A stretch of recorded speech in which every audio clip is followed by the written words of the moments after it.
আজকের রেসিপি হচ্ছে কাঁঠালের পিঠা। তো এখানে আমি কাঁঠালের কুশগুলি নিয়ে নিলাম।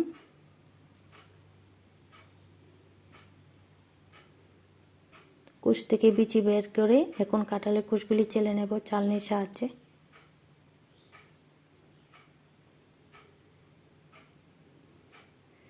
তো এদিকে হয়ে গেল রস।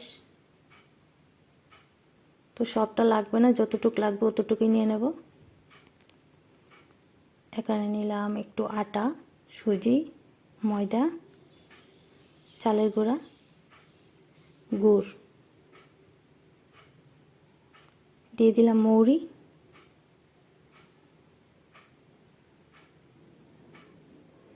একটু সোডা,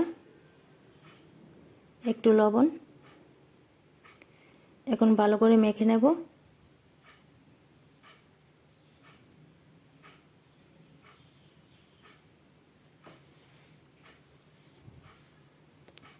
তো এদিকে মাখা হয়ে গেল। এখন তেলের মধ্যে একটা একটা ছেড়ে পিঠা বানিয়ে নেব।